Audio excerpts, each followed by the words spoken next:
According to the United Nations, India became the most populous country in the world in 2023. Can you guess where the United States of America stands in that rating? It's number 3. And America is the 4th largest country in terms of size. It takes up some 6% of Earth's landmass. Plenty of space for 335 million people who live there, right? No need to squeeze them into one region. Well, not quite. The population of the U.S. is distributed pretty unevenly. Let's draw a line right through the middle of the country. It'll run from North Dakota in the north to Texas in the south. Once you input census data and do some math, astounding figures appear. 80% of the U.S. population lives east of the imaginary line. The remaining 20% live to the west. That's just 1 in 5 Americans. We're talking about large metropolitan areas such as Los Angeles, San Diego, and San Francisco. You don't believe me? Just look at a satellite map of the U.S. at night. The right part is shining pretty bright, right? But why? Why is there such a huge imbalance in population? Simply put, history and geography. The East Coast is the place where the U.S. became independent in 1776. These are the original 13 colonies. Soon enough, settlers started spreading westward. One important milestone was the Louisiana Purchase. Today, this region is mostly what we call the Midwest. The area aligns nicely with the Mississippi watershed. Yup, this means plenty of fertile soil ideal for agriculture. But does this automatically mean a spike in population? The demographics of the U.S. reveal that a majority of its citizens live either on the east or the west coast. This leaves a large patch of land in the middle of the country virtually empty. People know it as America's underpopulated belt. The area stretches from the Canadian border in the north to Mexico in the south. The total surface area of this strip of land is 350,000 square miles. That's twice the size of California. One massive piece of land. In fact, this narrow strip accounts for 12% of the contiguous United States. That's the U.S. without Alaska and Hawaii. The belt runs north to south through 7 states, but its population makes up only 1% of the total number of people living in the United States. Now, this doesn't mean that the area is completely empty. It's still home to just over 3 million people. That's roughly the population of the island country of Jamaica. But there is room here for many more residents. Let's take the example of Nigeria. Its total land area is slightly bigger than the sparsely inhabited belt in America. But Nigeria's population is a huge 206 million people. This makes it the 7th most populated country on the planet. Impressive, right? But why isn't the American Midwest living up to its potential? Well, time for one last history lesson. I've already mentioned how the United States expanded from the East Coast to the West Coast. This doesn't mean that the West was lagging too far behind. Take, for example, the cities of San Francisco and Los Angeles. They were incorporated in 1850. That's just 13 years after Chicago. The following year, Portland, Oregon became incorporated. You get the picture. And then, in 1869, the United States completed building its first transcontinental railroad. In terms of transport, the country was unified. There is no historical reason strong enough to explain why so few people live in the center of the country. So now it's time for some interesting geography. If you look at the physical map of the United States, you'll notice that this belt lies in the Great Plains. As the name suggests, the area is flat, which should be ideal for large settlements. Well, not really. East of this region, there is a huge patch of the color brown. It's covered by mountains. But not just any mountains. These are the Rockies. The range is around 76 million years old. It has several peaks over 14,000 feet. And most of the Rockies are national parks, a vast nature reserve. But most importantly, the range plays a vital role in the region's climate. Ever heard of the rain shadow effect? Let me explain. Wet weather systems form over the Pacific Ocean. Then they travel east, where they meet the Rockies. Now the air has to go up over the mountains. This is where it cools down and condenses. The final result? A lot of rain and snow for the people living on or west of the range, and just a few drops east of it. When air from the Pacific finally reaches the Great Plains, it doesn't contain much moisture anymore. In fact, the weather system starts taking up moisture from the surrounding landscape. This creates an arid climate east of the Rocky Mountains. That's the exact location of the belt where so few Americans live. It's one of the driest parts of the country. So when settlers came in the 19th century, they were like, nah, I'll just continue west. Plus, there was the gold rush in California they were heading for.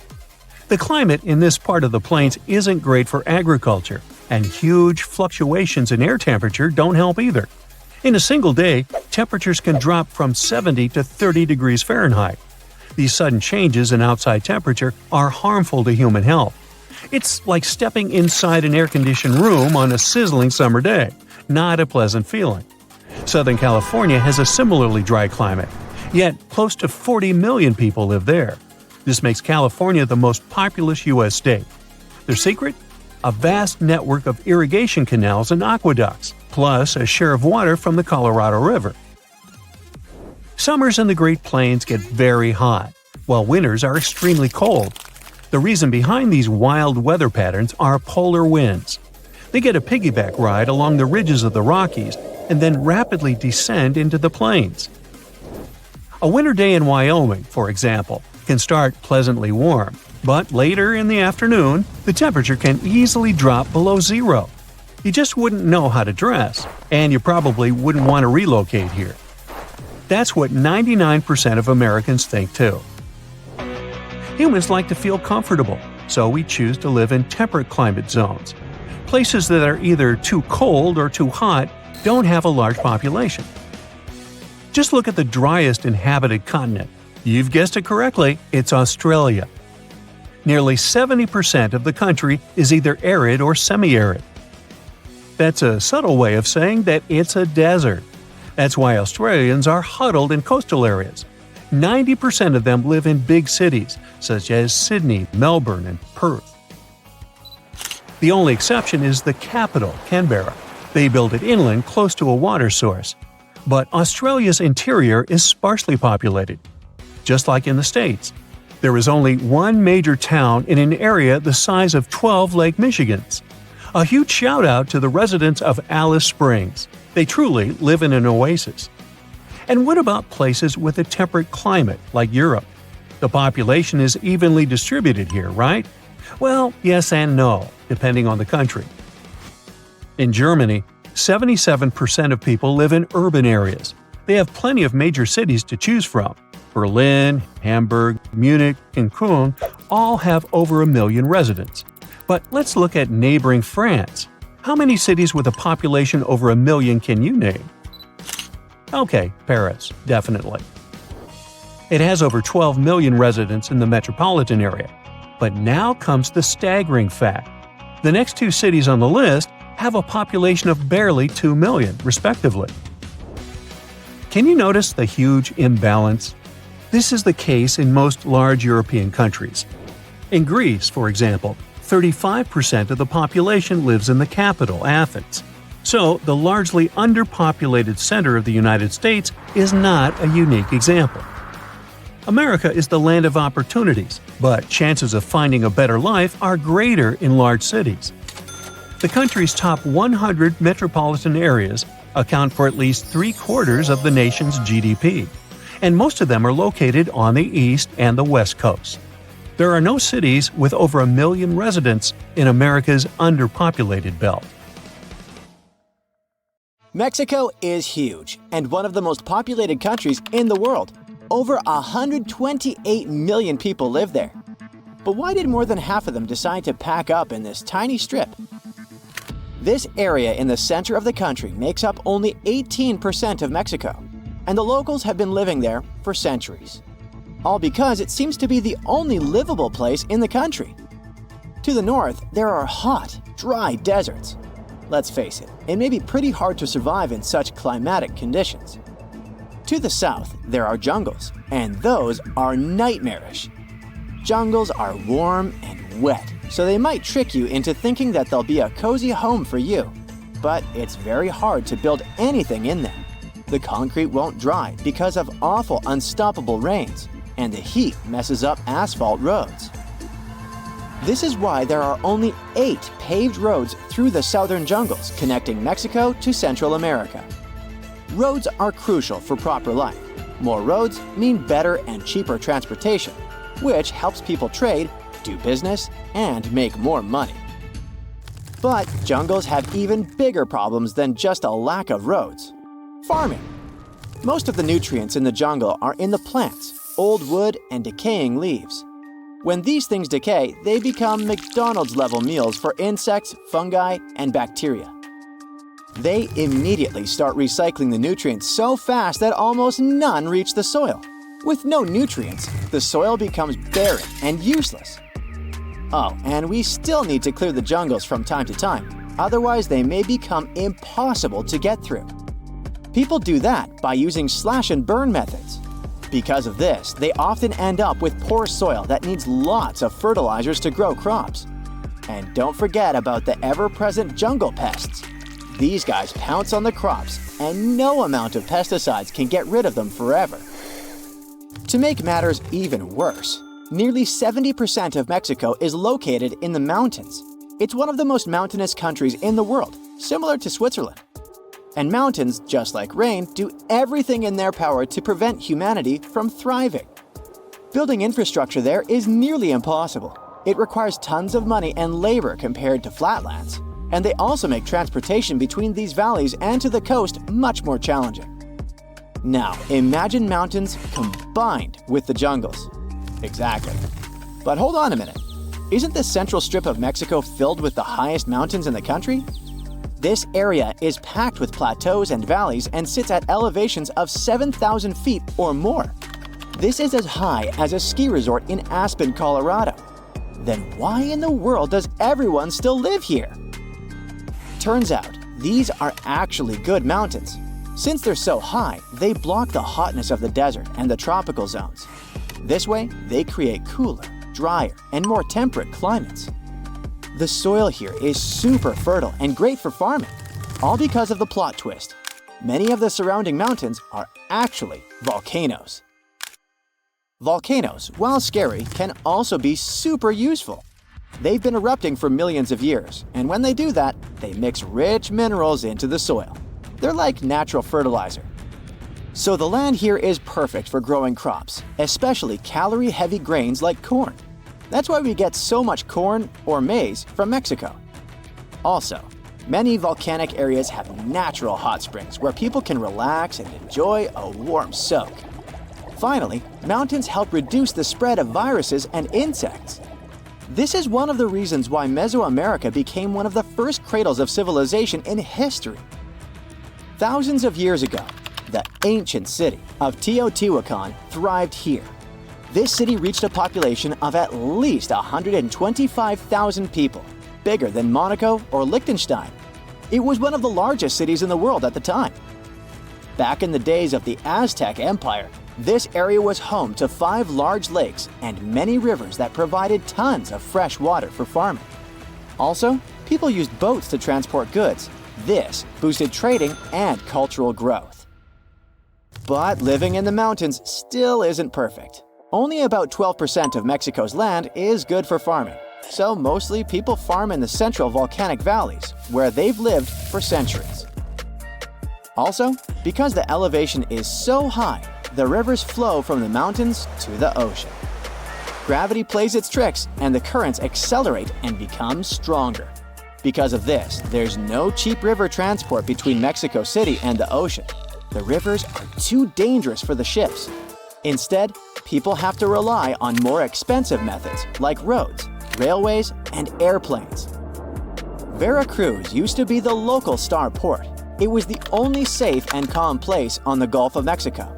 Since it was the only natural harbor for miles along Mexico's flat coastline, it was super important. Not only for locals, but also a hot target for invaders. And while mountains could keep Mexico's heartland kinda safe, protecting coastal areas was harder because of them. Connecting Veracruz to Mexico City was a massive headache. And don't forget that living near volcanoes is still scary. Every now and then, they throw temper tantrums and start spewing lava, ash, and smoke everywhere. This is extremely dangerous, so locals have to evacuate to keep everyone safe. One famous volcanic event happened in 1943 with the Precaution volcano. Imagine a farmer's surprise when a volcano suddenly erupted right in his cornfield. The volcano grew rapidly and buried 2 villages in lava and ash. Most people managed to evacuate in time, but not all of them. Another dramatic event was the eruption of El Chichon in 1982. This eruption was a big surprise and caused a lot of destruction. Finally, there's Popocatépetl volcano. In the Aztec language, this means smoking mountain. People affectionately call it El Popo. This volcano is still active and quite close to Mexico City. El Popo frequently lets off steam and ash, reminding everyone that it's very much alive. And living near El Popo means always being prepared that something might happen. Also, the reason why volcanoes are there is because the local tectonic plates are pretty active. The ground likes to move, which means that earthquakes aren't a rare occasion here either. Well, at least the climate on the Central Strip is nice, so modern construction materials like concrete and asphalt thrive here. Finally, we can build some roads, right? Oops, never mind. Because of the elevation, the locals only managed to build the first railroad in the 19th century. Meanwhile, the US had already built over 50,000 miles of tracks at the time. Can you imagine? Since Mexico is like a jigsaw puzzle of separate valleys, it's very tricky to build roads and railways through the mountains. Basically, there are no cheap ways to move goods in the country. But a few cities found a way to thrive outside the Central Strip. Chihuahua is one of the largest cities in Mexico, and it's doing pretty well. They boast good automotive and electronics industries. That's probably because it's connected to the US border, which really helps trading. Hermosillo is also located in the desert, but luckily it's right near the Gulf of California, so the temperatures aren't that awful. Plus, it helps marine trading. In this city, they even made up some advanced irrigation techniques that make the desert bloom. Also, Hermosillo is a major center for the aerospace industry. However, Mexico City still remains the life center in the country, and it's one of the world's largest megacities, with over 22 million people. But it's hard for the central government in Mexico City to control this puzzle of a country. Trading between the central valleys and the northern deserts or southern jungles is very tough, and supporting the economy may be sort of frustrating. Why is Australia so strangely empty? Why haven't we discovered so much of the ocean? Is our planet a perfect sphere? And was the Earth once more purple than green? I bet you didn't know these facts about our planet, so let's find it all out. Australia is really massive. To make it easy to understand its size, it's nearly as large as the entirety of Europe. Home to around 26 million people, Australia is among the countries with the least population per area. It's ranked only 55th for the highest population in the world, while it has the 6th largest land area. Why is so much of it empty? A good guess would be the many dangerous animals hiding behind every rock. At least this is enough for me to avoid Australia. But there's one specific reason to explain this. The dryness of Australia ensures that 85% of the population lives within 30 miles of the coast, and 80% of them live along the eastern side, where rainfall is more common. But although there is an overall lack of rainfall, only 20% of Australia is unlivable desert, and only 40% is considered not habitable by human standards. The water consumption is actually higher than their average rainfall each year. But there is a further ancient water source hidden way below, which can support a much larger population. It's one of the largest underground freshwater resources in the world, the Great Artesian Basin. It covers a staggering 656,000 square miles, which is 1/5 the size of Australia. It holds enough water to cover the Earth under a 1.5 feet deep layer of water, Or, more usefully, it could provide enough water for thirsty Australians over the next 1,500 years. Only 6.5% of Australia has soil suitable for farming, so this doesn't seem like a huge amount. But in case you forgot, Australia is big, and this small percentage is about the size of France. With this massive area available for farming, Australia has more than enough to feed its population, with a further 70% of agriculture products that are exported overseas. So, with plenty of land, food, and water, why are the population figures so low? A very slow migration process is the reason. First, only people from the United Kingdom lived there. Then, they opened their borders to other Europeans, and this restriction remained in place until 1973. You would think almost 200 years would be enough time for a lot of people to migrate, but Australia was just so far away. The risk of traveling such a long way and the cost of the journey meant that people from Europe prefer the shorter and cheaper options to migrate elsewhere, like Canada or the USA. For the past 2,000 years, people have understood that Earth is round. But did you know that it's not a perfect sphere? Through the wobbly rotation of Earth, our planet constantly changes its size, very slowly of course. The North and South poles are surprisingly flat. Earth is pretty much like a ball being squished. Imagine there's a giant hand with the fingers pressing at both poles. Because of this pressure, the equator pushes a little outwards. Along with an uneven gravitational field, Earth has loads of gravity glitches, some positive and others negative, creating an uneven, rocky, and bumpy surface. Some places on Earth have more gravity than others. If you weighed yourself along the equator, you would weigh 0.5% less than at the poles. Not a whole lot, and definitely not worth the trip to change your weight.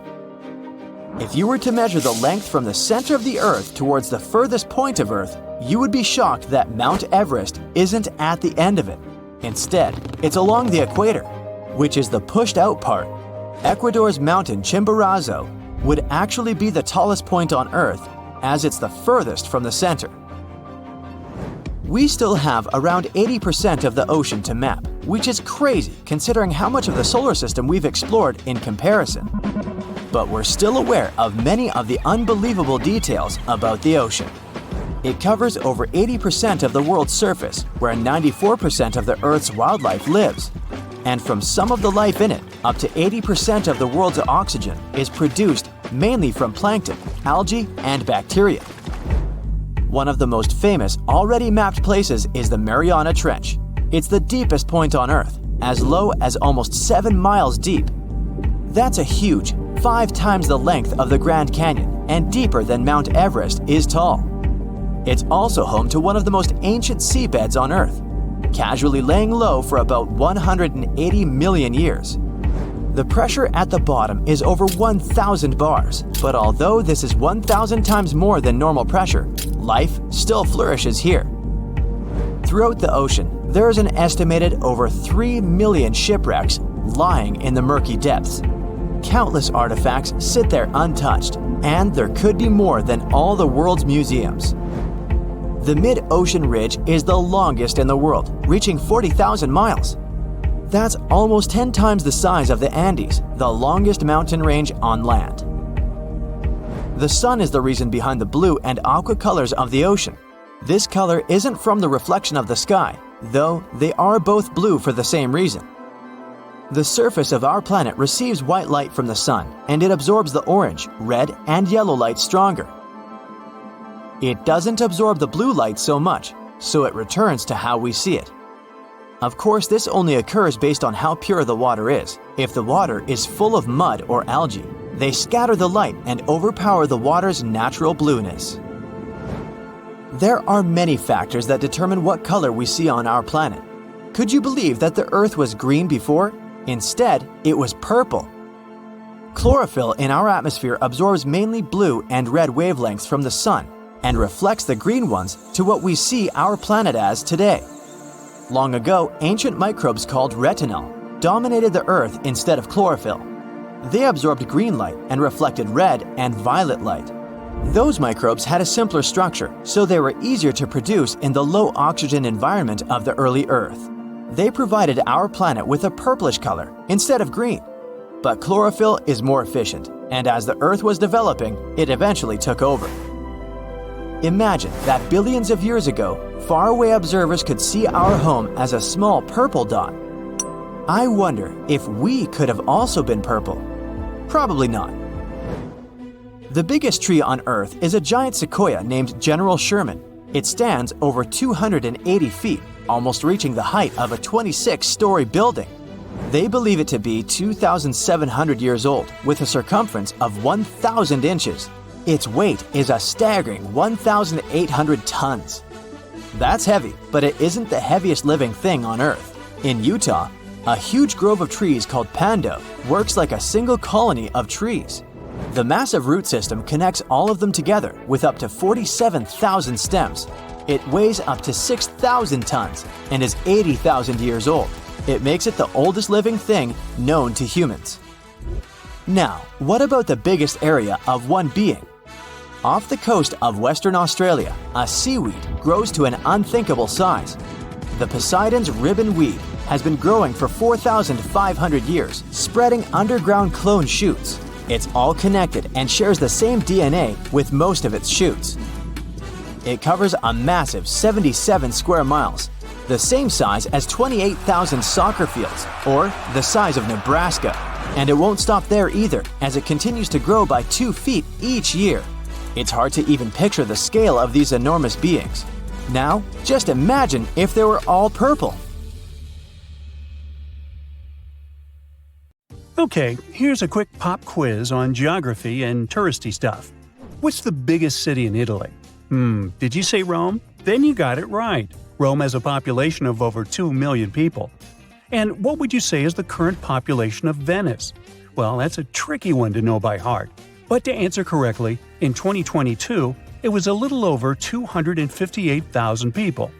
Now, what if I told you that for 80% of them, the Venice they live in isn't the tourist and historical one with all the canals. It's rather the other side of town.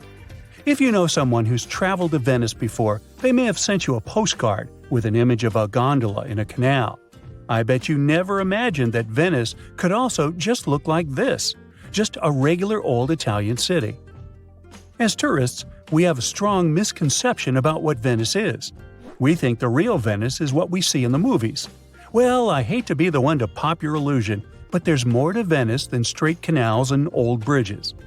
Here are the boundaries of the real Venice. Probably the postcards you get only picture this bit of the city called Centro Storico, or Historical Center. But the city also includes the mainland, called Terra Firma, where most Venetians live today.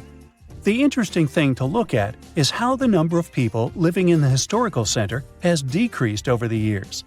From then on, the number started to reduce more with each passing year. Today, only 50,000 people can afford to live there. To understand that, let's travel back in time for a moment. Before Venice became an important Italian city, it was nothing but a fisherman's village. It was only around the 5th century that people decided to take a chance and build on the marshy ground of the Venetian islands. If you've ever wondered how Venice holds up, let's just say it's due to strong blocks of wood driven deep into the ground. As it turns out, you need oxygen and water to ruin wood, and in marshy soils, there isn't much oxygen, so the buildings were safe. It was during the Middle Ages that Venice became one of the world's most important maritime empires. You might remember that's where Marco Polo, the famous merchant and explorer, came from.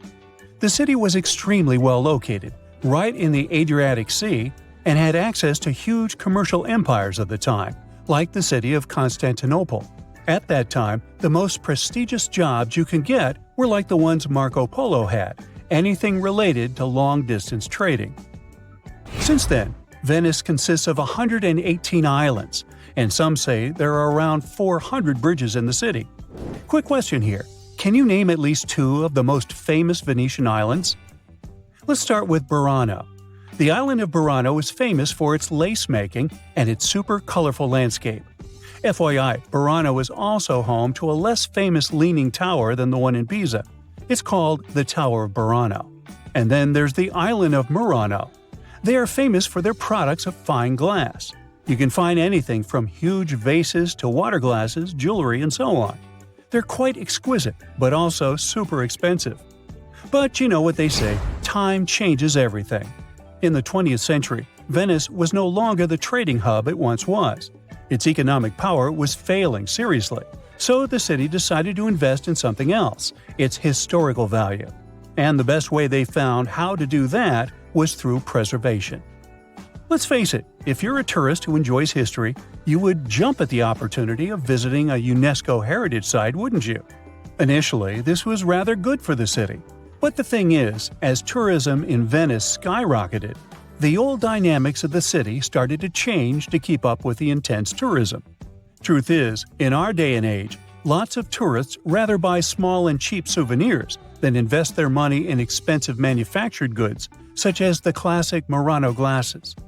The traditional Venetian stores that were open hundreds of years ago just didn't have the economic power to compete with new stores that opened to cater specifically for tourists. And then, what happened next is something we often call falling down the rabbit hole. Because, as it turned out, tourists attracted more tourists, and Venice lost control over it. The maximum sustainable number of tourists in Venice would be around 22,500 people per day.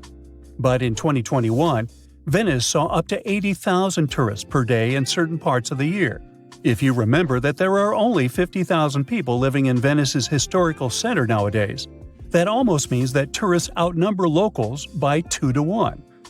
This is what gave Venice one of its current nicknames amongst the locals, which is a short-term city. I mean, if you live in a touristy city such as New York City or Paris, you'd be sure to avoid the parts of the city that are more touristy. But in Venice, that's difficult, since we're talking about several small islands. Whether you want it or not, the city is constantly packed. Locals started to complain that things such as getting a table at a restaurant or crossing an important square, such as Piazza San Marco, would take hours. Not to mention that instead of normal car traffic, well, in Venice, you can experience some gondola traffic. But that's not even the worst that's been happening. As the number of tourists per year started to rise exponentially, so did the infrastructure to accommodate all these people. When landlords understood that they could make more money off of tourists than they could with locals, overall prices started to soar. That's why from the 1950s onward, fewer Venetians were able to continue living in the city's historical center. Landlords decided to more than double the prices of housing. So, a family that paid around 800 euros for their apartment now had to pay something around 1,500 euros to stay in the same place. And social services couldn't even do anything about it because there were so many similar cases happening all over the historical center. This may sound like something small, but when you stop to look at the big picture, it's changing the social fabric of the city. Yep, that's what usually happens in super touristy places. France is having to deal with a similar problem of over-tourism. France's Ministry of Tourism has concluded that tourists are spending less money, yet over-exploiting the classic tourist landmarks. Cities are made up of much more than just buildings and infrastructure. As urban sociologist Georg Simmel said, cities need to be heterogeneous, and by raising the prices of rent so much, the first ones to be kicked out of the city were the younger generations. After that, only well-established elderly people could afford to stay in the city center. Things started getting so out of hand in Venice's historical center that UNESCO itself threatened to put the city on its list of heritage sites in danger of severe damage. That's tough, huh? The city is still trying to find ways to mitigate the effects of tourism. The first thing they did was to ban those huge cruise ships from stopping in the city's historical area. Oh, and the city produced a tourism fee. Normally, anyone sleeping in the historical center already pays a fee. But nowadays, tourists have to register their entry and pay a daily fee for exploring the main island. The profits from this fee are directed toward making life in Venice's city center more affordable. Hopefully these policies will allow Venetians to move back to Venice's city center. Ciao! The Amazon River, the boat, and dense jungle on both sides. All is silent, Only the engine is revving, and you look around nervously under the earnest gaze of the Peruvian guide. Suddenly, the man smiles and points ahead. This is it. You've finally arrived at Iquitos. The city is hidden deep within the Amazon rainforest. On one side, Iquitos is surrounded by water, and on the other lies thick, impenetrable rainforest as far as the eye can see, making this city extremely difficult to reach. First, you had to fly to Peru's capital, Lima, a vibrant coastal city. From there, you traveled by bus through Peru's vast jagged mountains before being plunged into the heart of the Amazon rainforest. 3 days into this bus journey, you reached a small town where the road suddenly stopped. At over 140 square miles, Iquitos is the largest continental city in the world that cannot be reached by road. You're still over 200 miles away from Iquitos, so from here you take a boat ride along the hot, humid Amazon River before finally reaching the remote city 5 days after you left Lima. When you arrive in the city, you notice many of the houses are built on tall stilts. This is because, in the springtime, the river surrounding Iquitos swells up, submerging parts of the city in water. For this, Iquitos has been nicknamed the Venice of the Amazon. The stilted houses are tall enough to avoid the murky waters of the Amazon River. You hear loud buzzing coming from all around the city. It sounds like a gang of bikers have arrived. In reality, these are motocarrios. There are very few cars in Iquitos. Instead, they have motorcycles with small passenger cabins attached to them. There are around 45,000 of these things whizzing around Iquitos, making the city very noisy. Your trip to the most isolated places has just begun. So, you head to Norway and arrive in the capital city Oslo. Immediately, you hop on another plane. After a 3-hour flight, you land at the world's northernmost public airport, Longyearbyen. You step off the plane to see a small and colorful town enclosed by snow-topped mountains. There's no settlement further to the north than this. Longyearbyen translates to the Long Year Town, named after its American founder, coal miner John Longyear. You take a walk along the coast of the small town. The water is a beautiful crystal blue. You decide to dip your toe in to test it out. Ow! Bad idea. The average temperature of the water here is 32 degrees, making it ice cold. In the distance, you can make out a fuzzy white creature. It's a polar bear. In fact, it's a group of them. In Longyearbyen, polar bears famously outnumber humans. Around 3,000 of these animals populate the area compared to the human population of 2,300. Finally, the sun sets. You grab a blanket and sit back to take in the stunning view of the northern lights. Now, imagine you're walking in the scorching heat across Egypt's Great Sand Sea. You've been walking for miles, hours, days even, dreaming of water, greenery, and a place to rest, when suddenly you come across a small settlement with olive groves, palm trees, and even freshwater springs. This isn't a heat-induced mirage. It's the Siwa Oasis, an Egyptian city of 23,000 people and a miracle of nature. You travel here by flying to Egypt's capital, Cairo, and then embarking on a lengthy and desolate bus ride across the desert. When you finally spot some greenery amongst the sand, you have reached the Siwa Oasis. After refreshing yourself in the cool waters of the springs, you explore the city further and come across ancient ruins. This city has existed since 10,000 BCE, and many historical remnants can still be found there today. Amongst these ruins, you notice there are newer buildings. These are where the modern-day Siwi people live. You spend some time with the Siwi, a friendly and unique community of Egyptians. They tell you all about their city. The Siwa Oasis is located in the middle of the Sahara Desert, and due to its harsh climate, it's one of the most remote cities in the world.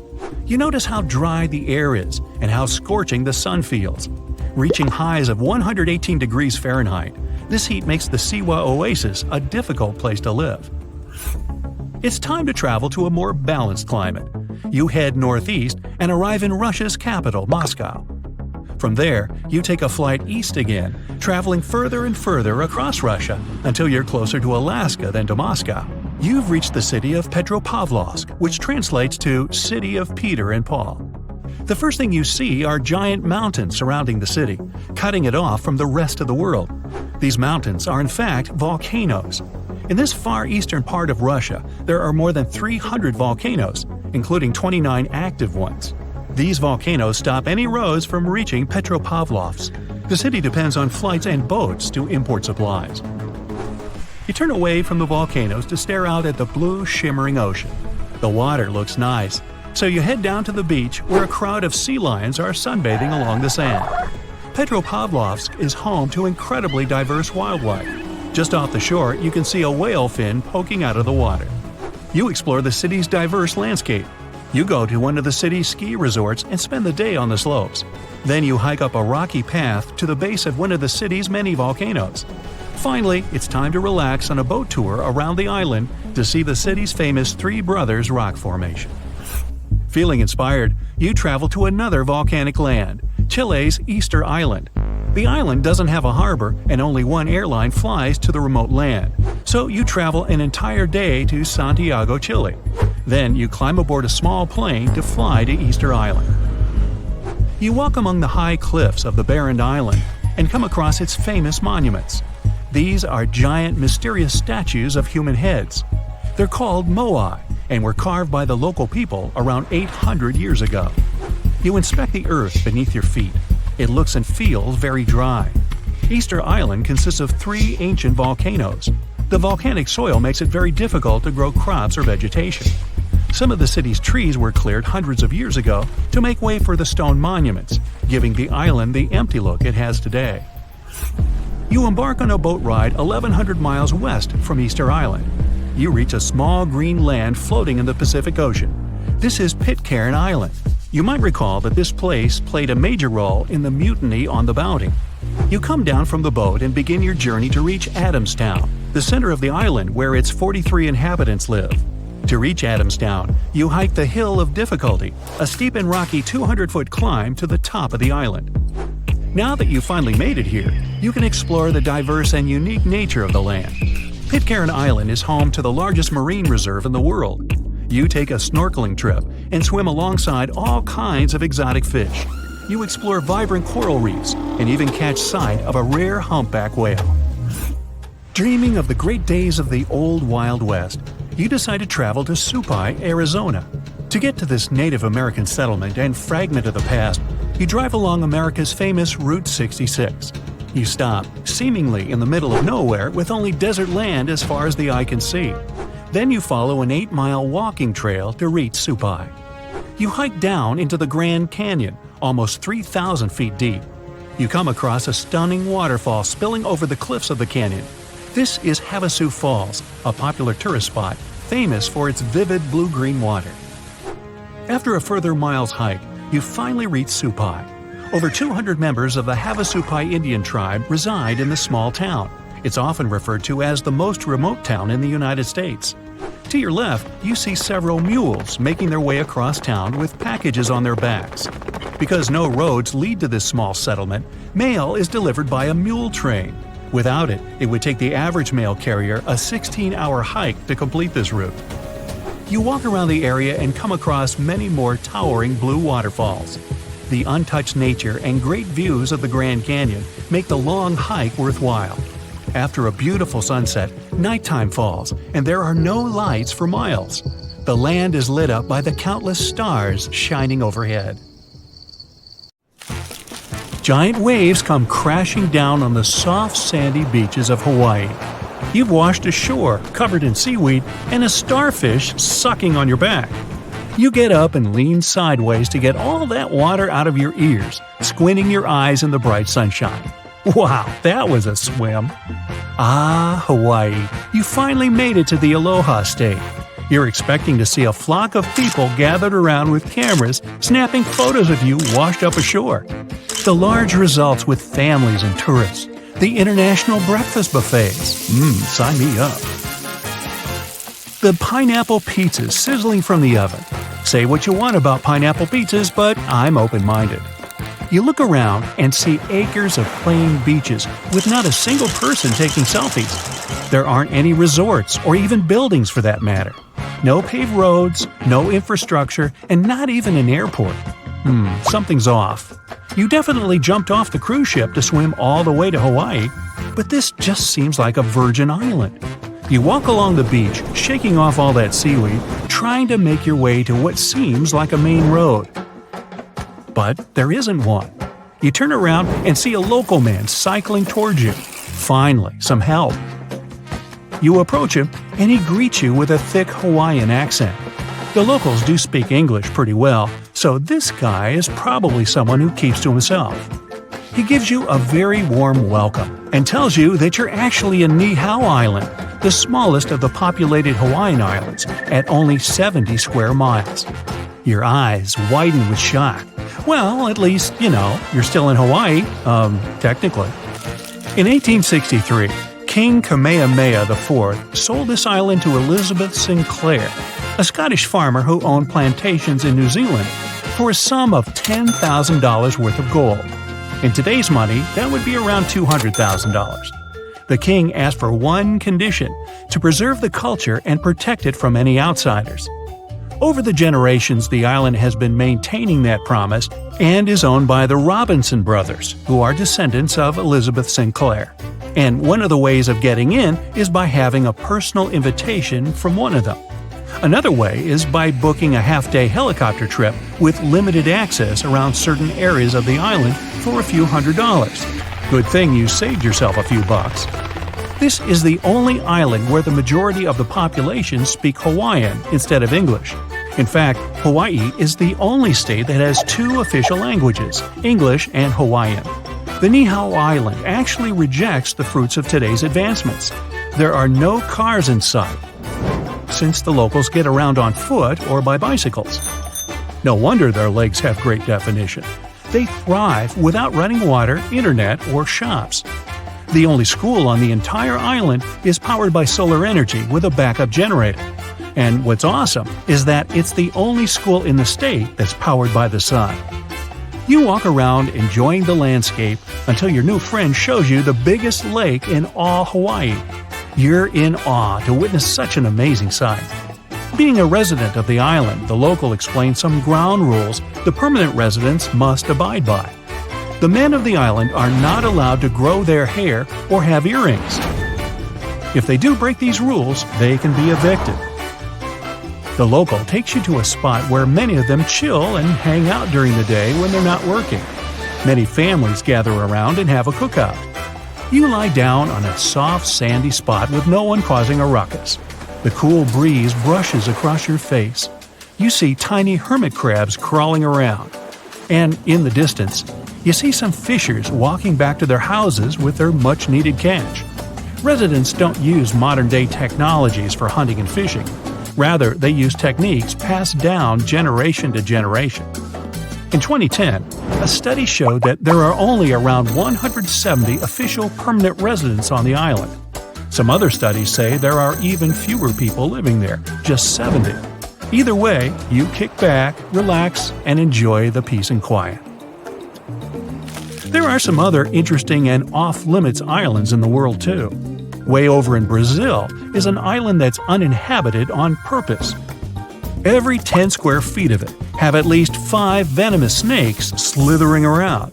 Even though some scientists say it's an exaggeration, I wouldn't want to be in an island overtaken by snakes. And that's why Ilha Queimada Grande is known as Snake Island. Scientists claim there are around 2,000 to 4,000 snakes roaming around. If you have a phobia of these reptiles, then maybe consider scratching it off your bucket list. But don't worry, no one's even allowed here without a special permit. And if you live nearby, no need to fear. The island is around 90 miles off the coast of Sao Paulo, where it rightfully belongs. It's crazy to think that 90% of all snake bites in Brazil are from this island alone. And it's home to a unique species of pit vipers, the golden lancehead. Ooh. The ecosystem on that island is so unique because the snakes dominate the entire land with no threat. Over the years, they've been preying on birds settling or paying a visit. And without human intervention, they were able to thrive and host snake parties all year round. Nestled between the Bay of Bengal and the Andaman Sea is a hostile island that doesn't have any venomous snakes, or at least none that we know of. In fact, we know pretty much nothing about this island, except that the people who occupy it don't welcome visitors, and history shows that anyone who enters doesn't come back. Dating all the way back to the 1800s, an Indian merchant ship landed on Sentinel Island to freshen up and find its bearings. Around 100 people were able to swim ashore, since the island had no dock for ships and boats. They stayed for 3 days before the Sentinelese decided it was time for them to leave. They weren't shy about it either and forced them to check out early, leaving a sour taste on both sides. And it's been like that ever since. People come near, the Sentinelese pull out the "not welcome" sign, and everyone gets hurt in the end. But some anthropologists were kind of successful studying their ways of life. One of the closest documented visits to a Sentinelese village in 1967 proved successful. They learned that the locals lived in huts with slanted roofs facing each other with a fire pit around them. They had small, narrow canoes to do some fishing near the shores. Their main dishes consisted of fish and crabs, and based on the Andamanese people in the neighboring Friendly Islands, we can determine they live off specific fruits and eggs from seagulls and turtles. They use primitive tools for fishing and hunting, and don't know pretty much anything else about the outside world and its advancements. So, it's probably best for everyone if we just left them alone. On the complete opposite of tropical islands and white sandy beaches is a scientist's dream. Imagine bearing witness to the birth of a new island. Now, I'm not talking about discovering one, or even water levels reducing where a new land emerges. No. Surtsey is an island just 20 miles off the coast of Iceland and is one of the most unique ones. In 1963, a volcanic eruption kept spewing out lava until an entire new island was formed, and it only took 3 years for it to form a whole square mile of land. Not enough to host a full-blown party, but enough to be considered an island. And after the lava cooled down, many scientists went to pay it a visit to conduct some studies. They were shocked to see actual life thriving there. It started with molds, bacteria, and specific fungi. Throughout the years, the ocean currents washed in seeds for plants to grow. And in the following decades, scientists observed more than 50 different species of birds flying around and populating the island. Surtsey is completely off-limits to anyone wanting to visit. Whether you're sailing by or going for a quick visit nearby, no one is allowed in to ensure the confinement of the species living there. It's even forbidden to construct anything nearby. So, why not visit Reykjavik? Way better restaurants. Friendlier, too. There's one beautiful mountain in the southern part of Tibet called Kailash. Its height is about 22,000 feet. This is not so high and much less than Mount Everest. But unlike Everest, almost no one has ever climbed Kailash for one unusual reason. In 1926, one famous British climber decided to get to the mountain's top and studied it for a long time. The Mountaineering Association informed him that the mountain was completely inaccessible. Despite this, he continued trying. While exploring its northern part, it started snowing at that moment. It was impossible to work in such conditions, so he gave up this idea and left. The next attempt to climb to the top of Kailash was made by another climber, Colonel Wilson. Together with his companion, they figured out the most suitable passage to the top. They were confident they would achieve their goal, but the harsh winter ruined their plan. The colonel wanted to come back again, but he never did. Another person who wanted to climb to the top was an Australian writer and climber. He explored the territory of the Tibetan mountains and saw Kailash. At that moment, he thought he would easily reach the peak. He met one local lama and asked him if it was possible to climb Kailash. Lama replied that only an innocent person, free from any sin, can get there. And this person didn't even need to climb the icy walls, as he would be able to fly up there like a bird. The writer didn't really understand what the Lama meant, but for some reason, abandoned his idea. Then in the 80s, the Mountaineering Association again considered the issue of Mount Kailash. They decided to allow conquering the peak to Reinhold Messner, an Italian researcher who was one of the first to make a solo ascent of Everest. When he heard the offer to climb Kailash, he refused to conduct an expedition. He said, "If we conquer this mountain, then we conquer something in people's souls." The climber knew that this mountain was a sacred place for local Tibetans. Pilgrims from all over the world came to its foot. Reinhold Messner knew this and didn't want to do something that could offend other people. No one is allowed to climb to the top of this mountain. but you can go to its foot to feel the energy and enjoy the beautiful view. Put a photo of the Rainbow Mountains and a canvas with a painted landscape next. It will be difficult to distinguish the drawing from reality. These mountains look like paintings. This is a real art of nature. Rainbow Mountains, located in one of the geological parks of China, shimmer with almost all the colors of the rainbow. The rocks seem to be covered with glass and reflect sunlight. This place got these colors thanks to the sandstone and minerals. These substances have been pressed for 25 million years and have made Rainbow Mountains one of the most beautiful places on Earth. We are in the Philippines. There are more than 1,000 unusual hills spread over a vast area. No, this is not a photo of chocolates. This is chocolate hills. They're small. The height of the largest reaches about 400 feet. You can quickly climb to the top in a few minutes. The peculiarity of these hills is that hundreds of thousands of people daily sprinkle these peaks with millions of tons of chocolate chips. And then, when it melts, the incredible smell of cocoa spreads throughout the territory. Okay, just kidding. Of course it's not chocolate chips. Every hill is covered with green grass. During the dry season, it dries out and gets a chocolate brown hue. This landscape is just a great photo for a package of sweets. Perhaps some company has already printed it on its box. Imagine a small mountain, about 33 feet high and 330 feet wide. It's not even a mountain, but a small hill. Nothing grows on it. No grass, no trees, just dark sand. But the peculiarity of this mountain is that it can move. Every year, it passes a distance of about 66 feet. Look at it, remember its position, and come back in 12 months. It will change the location, but also change its shape.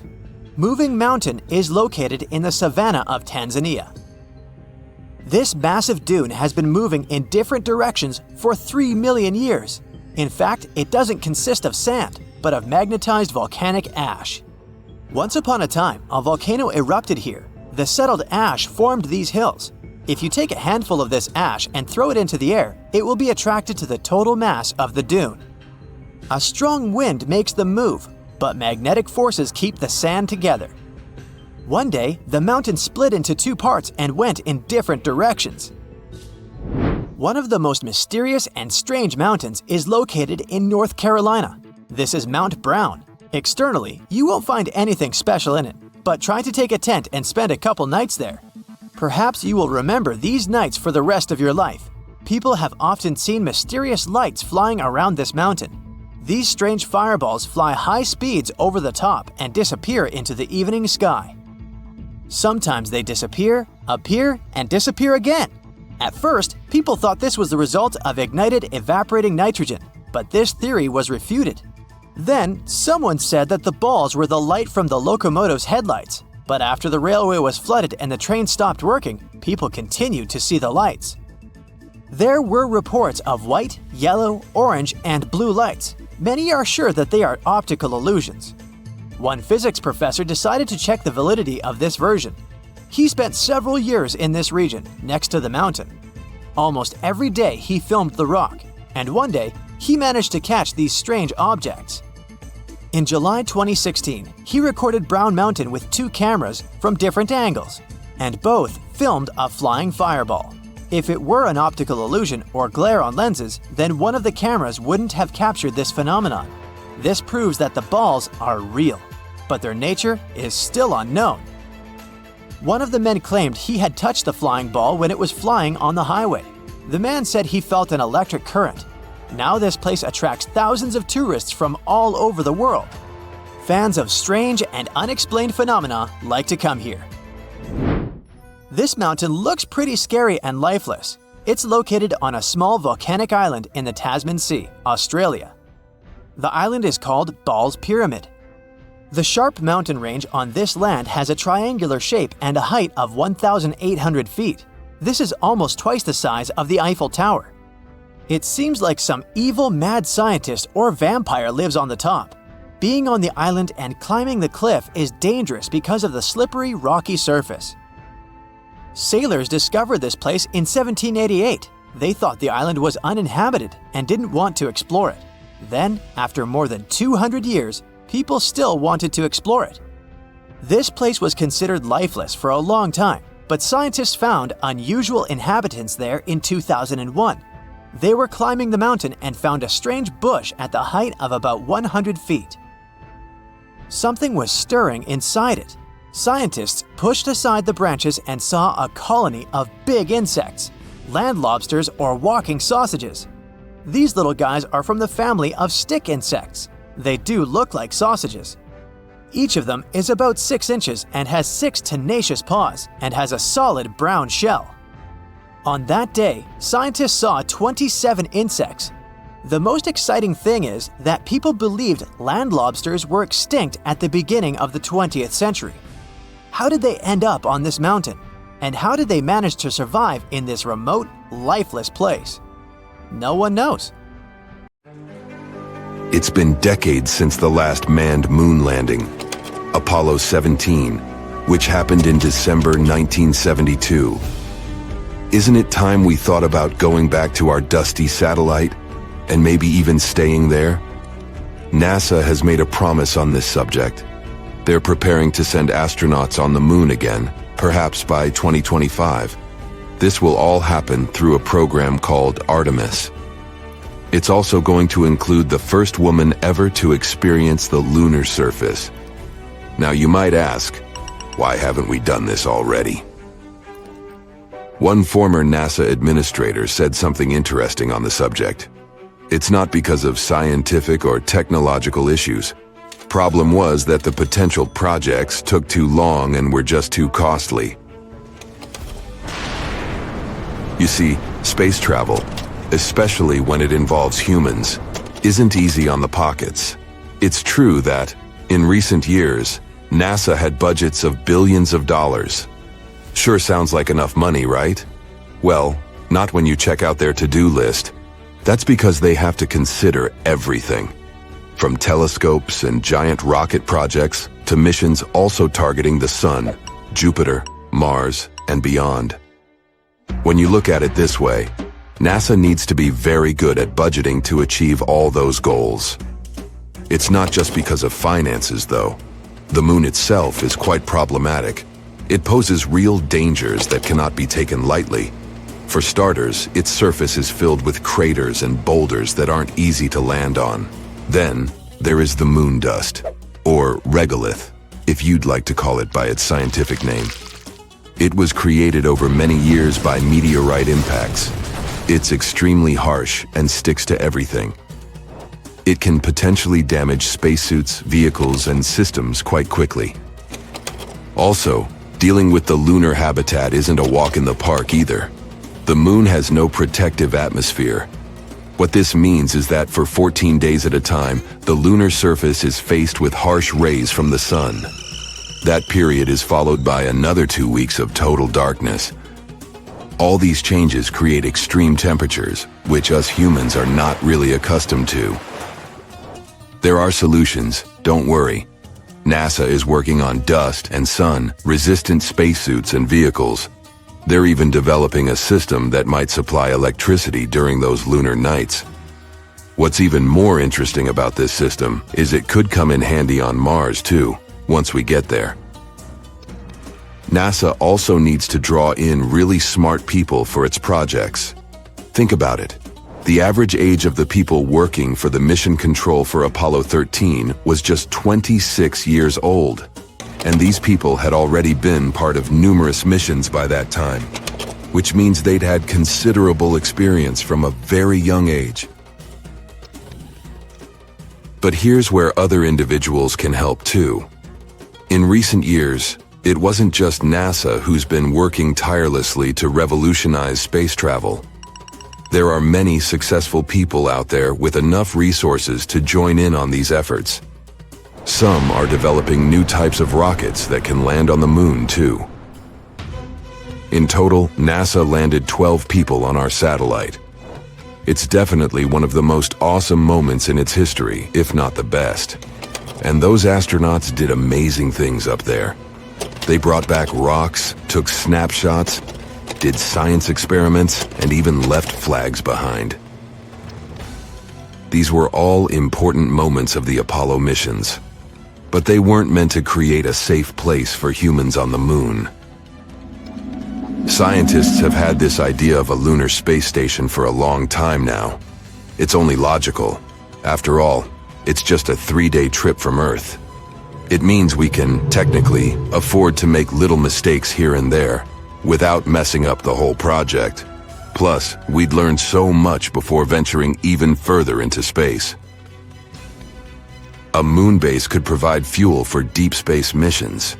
We could also build telescopes up there, and launch them way easier in space. It could also help us in another important project. Figure out how to make Mars habitable too. Not to mention, a lunar space station would help us learn more about the moon's origin. Who knows, it could even bring in some money because of all that fun, exciting lunar tourism. Either way, the Apollo moon program took a lot of work. For starters, let's look at the sheer number of people involved. Around 400,000 from every corner of the states. Not everything was picture perfect, tough. There were two main unfortunate events. Firstly, a fire mishap at the launch pad of Apollo 1. Secondly, an oxygen tank decided to throw a tantrum on Apollo 13, causing severe issues mid-mission. An important part of the project was Saturn V. It is to this day the most powerful rocket flown successfully, being 36 stories high. Still finding it hard to picture? This rocket stood twice as tall as Niagara Falls. Thanks to Saturn V, NASA successfully completed 13 missions. This included chauffeuring 24 astronauts towards the moon, with half of them even having a little walk on its surface. The existing rockets and space shuttles can't go beyond low Earth orbit. In simpler terms, they can't reach the moon with all the gadgets astronauts need to thrive. Current space vehicles are just not capable of carrying that load, at least not since the Apollo missions happened. Regardless, we did make a lot of progress on Earth and are ready to send astronauts to our satellite pretty soon. Here's where the Artemis project comes in. It's a program overseen by NASA. And to make sure it all goes well, NASA previously launched Orion, a spacecraft with no crew on board to orbit the moon and return to Earth. Think of it as an automated test drive. Before we actually send people out there again, we need to make sure all the devices work properly. One day, Orion will be the vehicle that will take astronauts to the moon again. It features a launch abort system to keep astronauts safe in case something bad happens during launch. It also has a service module, which is the powerhouse that fuels and propels Orion and keeps astronauts alive with water, oxygen, power, and temperature control. All these future projects make one wonder, what will life on the moon be like anyway? We can only use our imagination for now. Some say we'll be living in homes straight out of a fairy tale, something like a cozy hobbit hole. Living underground on the moon might be a must. That's due to the scorching temperatures and the lack of oxygen. If you add meteorite threats and the non-stop radiation, it's no wonder we can't just walk on its surface. What about transportation? Big and small companies alike are trying to create the ideal moon ride. If current estimations are current, one type of moon taxi will take off as soon as 2024. Unlike our current rockets, these space taxis won't have to deal with the harsh conditions of re-entering Earth's atmosphere. It will be easier for them to make multiple round trips. To support our lunar living, we'll need to have a special area for space taxis to safely take off and land. Think of it as a landing pad on a firm, flat stretch of moon surface, protected by walls to shield against moon dust. Moving around on the moon's surface will be made easier too. The next generation vehicles we're talking about will have their own controlled environment, which means you won't need a spacesuit while inside. Should feel like stepping out of your space ride for a bit. Then of course, you'll need to put on your spacesuit. All right. So we've got our homes and our rides sorted. But what about fuel? That's where the moon throws us a lifeline. The moon's lighter gravity means we don't need as much power to escape its pull. Plus, the moon has ice, and that's super handy. We might be able to convert this ice into rocket fuel. We'll need dedicated space gadgets to help gather this ice. One such tool is called Trident. It's like a drill, perfect for digging into the icy moon surface. Additional robotic helpers would then turn this ice into fuel and deliver it to a space gas station. If this works, rockets on their way to Mars could stop by for a quick fuel top-up before continuing their journey. Ah, Phoenix. This sizzling gem in the Sonoran Desert isn't just another American city. It's more like a giant oven where you can throw a party, as long as you don't forget the ice. Seriously, if you find yourself here in the summer, brace yourself for some serious heat. We're talking about temperatures that regularly pass 100 degrees. And in 2024, Phoenix hit 110 degrees 55 times during the summer, tying the record set just the year before. Now, I get it if you're not a fan of hot weather, but apparently a lot of people love living in a sauna. Phoenix ranks as the 5th largest city in the United States, and it is the capital and most populous city in Arizona, with 1.7 million residents as of 2024. And if we're talking about the metropolitan area, also known as the Valley of the Sun, the population is almost 5 million. Yet, good luck finding someone actually born here. Out of every 4 Phoenix residents, 3 were born somewhere else. Believe it or not, Phoenix wasn't always this bustling, crowded place. It became one. A few decades ago, it was just a sleepy little dot on the map. Back in the 1940s, the population was around 65,000. It wasn't even close to cracking the top 100 list of the largest U.S. cities. Now, at that time, Phoenix was mostly an agricultural hub, and its economy revolved around what they called the 5 C's: cotton, citrus, cattle, climate, and copper. But things really started to change in the 1950s thanks to one life-changing invention. Drumroll please? The air conditioner. Actually, it was the portable version that came out in 1945, created by an American inventor named Robert Sherman. Phoenix residents owe a lot to Robert for making life bearable during scorching summers. Before AC, people in Phoenix would literally move their beds outside and build sleeping porches. They'd protect that kind of outdoorsy space with light curtains or some kind of net to keep the dust and bugs out. Fun. Anyway, the point is that the air conditioner played a big part in making Phoenix an easier place to live. Since the 1940s, this city in Arizona has transformed from a dusty little town into a sprawling urban jungle, and it's still one of the top 10 fastest-growing metro areas in the U.S. The best part is, it looks like that won't change anytime soon, since this 519-square-mile metropolis is surrounded by rolling desert, with plenty of room to keep growing as far as the eye can see. So, who's dropping everything to move to Phoenix? Well, Californians are the city's biggest fans. According to a recent survey, a third of all new renters moving to Phoenix come from Los Angeles. Okay, that survey might not be the most reliable since it only applies to the source's clients, but it does line up with U.S. Census Bureau data from 2019, which says that 70,000 Californians moved to Arizona in the previous year. The connection between Phoenix and LA is so strong that some people even call Phoenix the next LA. You've got to give Phoenix credit for capitalizing on its proximity to Southern California.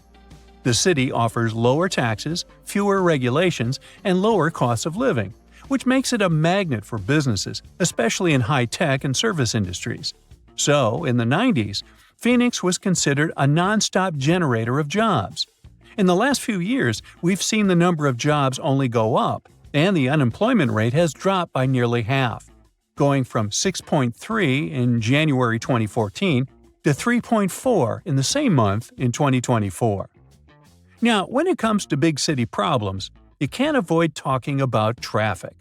But here's another reason why Phoenix is a dream city. It doesn't even come close to the traffic nightmares you find in places like LA.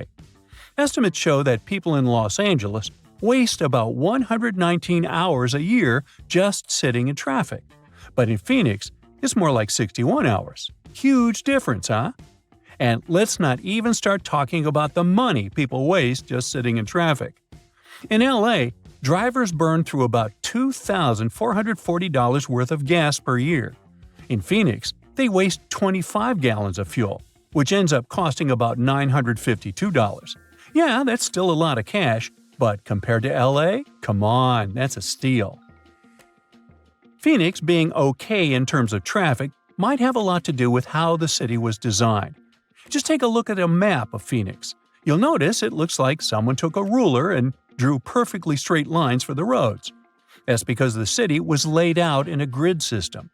This setup makes it so much easier to get around, especially compared to cities full of confusing twists, U-turns, and one-way streets. It just simplifies things, whether you're a local or a tourist. Plus, Phoenix has nice wide streets. Most cities have one major road and a bunch of narrow streets that just can't handle heavy traffic. But Phoenix has wide roads everywhere. So, when the freeways get jammed, you can just hop onto a parallel street and still get to work without stressing out too much. When you look at all the job opportunities and the relatively smooth traffic, it's no wonder people are willing to put up with the heat and move to Phoenix. But don't get it twisted, the heat is no joke. It is really, really hot and sunny out there. We're talking about 300 days of sunshine on average, or about 85% daylight hours per year. But once again, Phoenix has made the best of it. And all that constant sunshine has turned Phoenix into one of the top solar energy cities in the country. Now, you may be wondering, a city in the middle of the desert with barely any rain, do they actually have enough water? Well, they do. Phoenix has its water situation pretty well sorted out, thanks to multiple sources. I mean, they don't rely on rain alone, which is a good thing because, desert life. Most of their water comes from way up north and east of the valley, where snow melts off the mountains and flows into giant reservoirs, storing it up for those dry years. But most of Phoenix's water comes from the Salt River Project, which brings water through canals and pipelines from the Salt and Verde rivers. Then there is the Central Arizona Project, which transports water all the way from the Colorado River. They even get a bit of water from underground wells.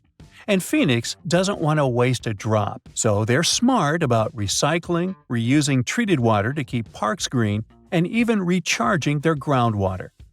Since Phoenix is all about sunny skies nearly every day of the year, it's normal that people can get a little moody when it actually rains. But here's the thing. Phoenix always gets a surprise up its sleeve, even when it comes to bad weather. When it rains in the deserts, locals get treated to this unique earthy smell. It's thanks to the creosote bush, a desert plant that releases an amazing fragrance when the rain hits it. People describe it as the smell of rain, and honestly, it's one of those fresh, clean scents that makes you forget you're in the desert for a second. And if you've never stopped to think about why Phoenix is called Phoenix, well, it's based on that famous legend of the bird that rises from the ashes. Now, after knowing all the special things about this city and its unique ability to turn challenges into advantages, we can say the name couldn't have been better chosen.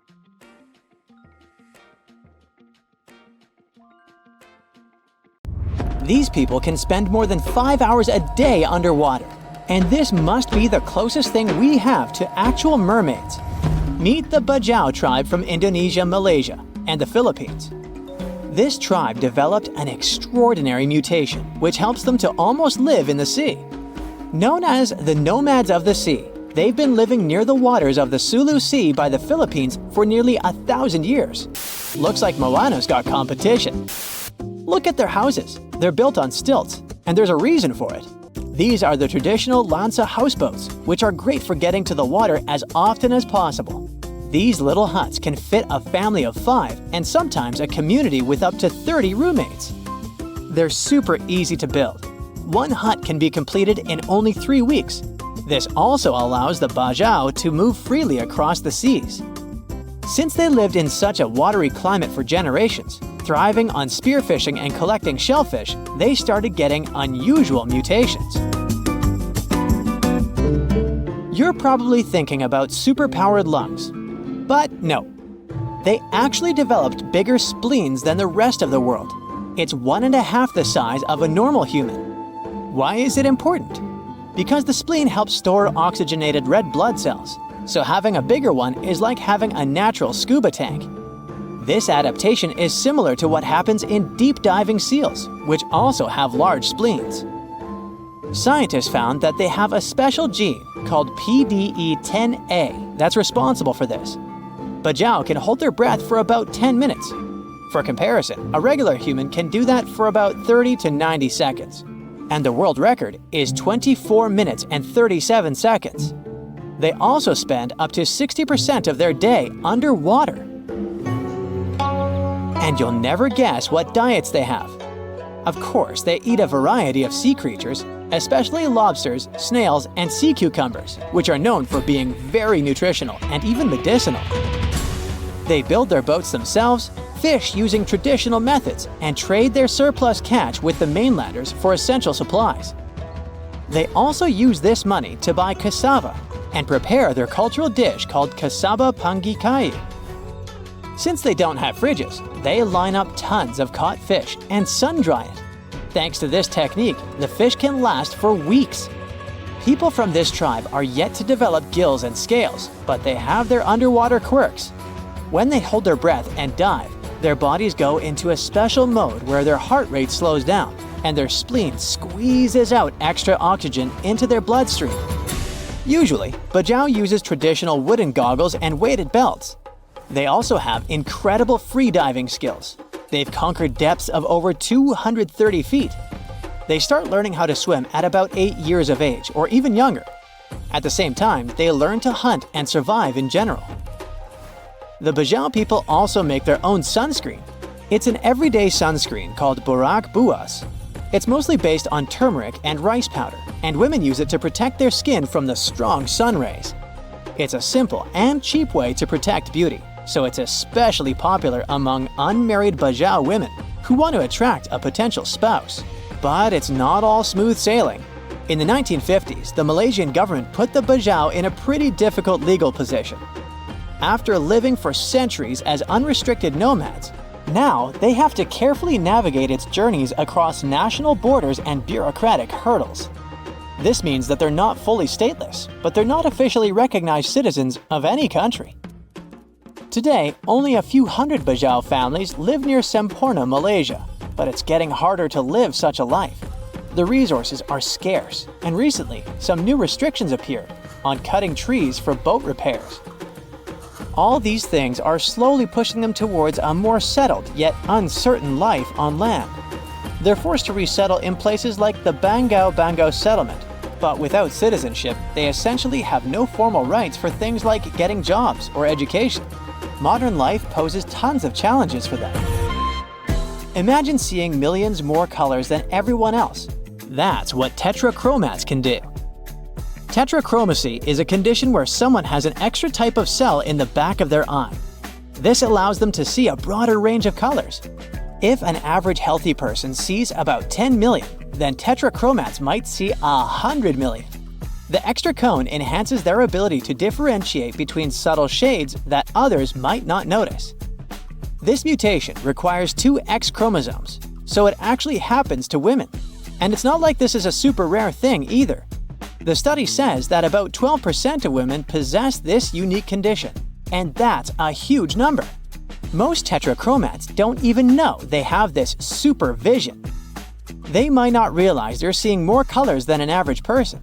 This makes spotting tetrachromats and studying them kinda tricky.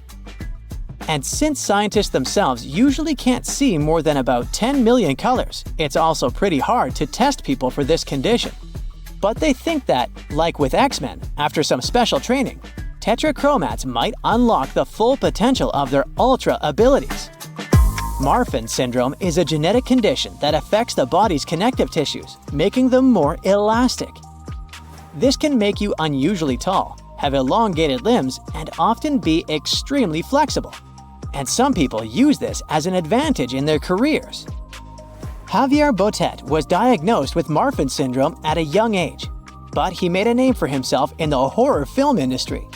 He can contort his body in such an eerie and unsettling way that this has landed him roles in numerous films such as Mama, The Conjuring 2, It, and Slender Man. But Marfan syndrome is a spectrum disorder. While some people with the condition can live relatively normal lives, others may face serious health issues. Do you sometimes wish that there was less sleep so you'd have more time? Well, some of us got that blessing. While most adults need 7 to 9 hours of sleep each night, some people can function well on only 4 or 6 hours. This genetic mutation, found in a gene called DEC2, actually influences many different species, not only humans. For example, it also works on mice and fruit flies. DEC2 helps regulate circadian rhythms, the natural biological clock. This mutation affects the production of orexin, which is a hormone involved in wakefulness and maintaining the sleep-wake cycle. Basically, it helps release morning hormones earlier than usual and fades away before dawn. They discovered this gene in a family of natural short sleepers. It was a bunch of people who go to bed at a normal time, 11 p.m. to midnight, but wake up at 5 in the morning without any issue. It's a super rare mutation. It might sound like something out of a comic book, but humans can actually have super strength. Turns out, some accidental mutations can unleash titanic strength without any crazy workout routines. There are 2 proteins in our body, myostatin and activin A, that usually are secreted by muscle cells to suppress excessive growth. In other words, these 2 help regulate the size and number of your muscle cells, so you don't end up accidentally looking like Schwarzenegger. But as you can guess, some do end up like that. People with this genetic condition don't produce these proteins. Without hitting the gym, they can naturally grow their muscles extraordinarily large, resulting in super strength. It's called myostatin-related muscle hypertrophy. Sounds kinda dangerous, right? And it is. When you become a Superman, there's also the risk of muscle imbalance, heart and joint issues, and other problems. Okay, here's a quick pop quiz on geography and touristy stuff. What's the biggest city in Italy? Did you say Rome? Then you got it right. Rome has a population of over 2 million people. And what would you say is the current population of Venice? Well, that's a tricky one to know by heart. But to answer correctly, in 2022, it was a little over 258,000 people. Now, what if I told you that for 80% of them, the Venice they live in isn't the tourist and historical one with all the canals. It's rather the other side of town. If you know someone who's traveled to Venice before, they may have sent you a postcard with an image of a gondola in a canal. I bet you never imagined that Venice could also just look like this, just a regular old Italian city. As tourists, we have a strong misconception about what Venice is. We think the real Venice is what we see in the movies. Well, I hate to be the one to pop your illusion, but there's more to Venice than straight canals and old bridges. Here are the boundaries of the real Venice. Probably the postcards you get only picture this bit of the city called Centro Storico, or Historical Center. But the city also includes the mainland, called Terra Firma, where most Venetians live today. The interesting thing to look at is how the number of people living in the historical center has decreased over the years. From then on, the numbers started to reduce more with each passing year. Today, only 50,000 people can afford to live there. To understand that, let's travel back in time for a moment. Before Venice became an important Italian city, it was nothing but a fisherman's village. It was only around the 5th century that people decided to take a chance and build on the marshy ground of the Venetian islands. If you've ever wondered how Venice holds up, let's just say it's due to strong blocks of wood driven deep into the ground. As it turns out, you need oxygen and water to ruin wood, and in marshy soils, there isn't much oxygen, so the buildings were safe. It was during the Middle Ages that Venice became one of the world's most important maritime empires. You might remember that's where Marco Polo, the famous merchant and explorer, came from. The city was extremely well located, right in the Adriatic Sea, and had access to huge commercial empires of the time, like the city of Constantinople. At that time, the most prestigious jobs you can get were like the ones Marco Polo had, anything related to long-distance trading. Since then, Venice consists of 118 islands, and some say there are around 400 bridges in the city. Quick question here. Can you name at least two of the most famous Venetian islands? Let's start with Burano. The island of Burano is famous for its lace making and its super colorful landscape. FYI, Burano is also home to a less famous leaning tower than the one in Pisa. It's called the Tower of Burano. And then there's the island of Murano. They are famous for their products of fine glass. You can find anything from huge vases to water glasses, jewelry, and so on. They're quite exquisite, but also super expensive. But you know what they say, time changes everything. In the 20th century, Venice was no longer the trading hub it once was. Its economic power was failing seriously, so the city decided to invest in something else, its historical value. And the best way they found how to do that was through preservation. Let's face it, if you're a tourist who enjoys history, you would jump at the opportunity of visiting a UNESCO heritage site, wouldn't you? Initially, this was rather good for the city. But the thing is, as tourism in Venice skyrocketed, the old dynamics of the city started to change to keep up with the intense tourism. Truth is, in our day and age, lots of tourists rather buy small and cheap souvenirs than invest their money in expensive manufactured goods, such as the classic Murano glasses.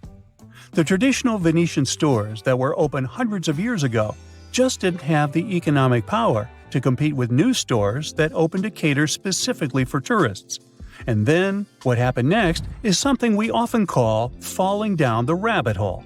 Because, as it turned out, tourists attracted more tourists, and Venice lost control over it. The maximum sustainable number of tourists in Venice would be around 22,500 people per day. But in 2021, Venice saw up to 80,000 tourists per day in certain parts of the year. If you remember that there are only 50,000 people living in Venice's historical center nowadays, that almost means that tourists outnumber locals by 2 to 1. This is what gave Venice one of its current nicknames amongst the locals, which is a short-term city. I mean, if you live in a touristy city such as New York City or Paris, you'd be sure to avoid the parts of the city that are more touristy. But in Venice, that's difficult, since we're talking about several small islands. Whether you want it or not, the city is constantly packed. Locals started to complain that things such as getting a table at a restaurant or crossing an important square, such as Piazza San Marco, would take hours. Not to mention that instead of normal car traffic, well, in Venice, you can experience some gondola traffic. But that's not even the worst that's been happening. As the number of tourists per year started to rise exponentially, so did the infrastructure to accommodate all these people. When landlords understood that they could make more money off of tourists than they could with locals, overall prices started to soar. That's why from the 1950s onward, fewer Venetians were able to continue living in the city's historical center. Landlords decided to more than double the prices of housing. So, a family that paid around 800 euros for their apartment now had to pay something around 1,500 euros to stay in the same place. And social services couldn't even do anything about it because there were so many similar cases happening all over the historical center. This may sound like something small, but when you stop to look at the big picture, it's changing the social fabric of the city. Yep, that's what usually happens in super touristy places. France is having to deal with a similar problem of over-tourism. France's Ministry of Tourism has concluded that tourists are spending less money, yet over-exploiting the classic tourist landmarks. Cities are made up of much more than just buildings and infrastructure. As urban sociologist Georg Simmel said, cities need to be heterogeneous, and by raising the prices of rent so much, the first ones to be kicked out of the city were the younger generations. After that, only well-established elderly people could afford to stay in the city center. Things started getting so out of hand in Venice's historical center that UNESCO itself threatened to put the city on its list of heritage sites in danger of severe damage. That's tough, huh? The city is still trying to find ways to mitigate the effects of tourism. The first thing they did was to ban those huge cruise ships from stopping in the city's historical area. Oh, and the city produced a tourism fee. Normally, anyone sleeping in the historical center already pays a fee, But nowadays, tourists have to register their entry and pay a daily fee for exploring the main island. The profits from this fee are directed toward making life in Venice's city center more affordable. Hopefully these policies will allow Venetians to move back to Venice's city center. Ciao!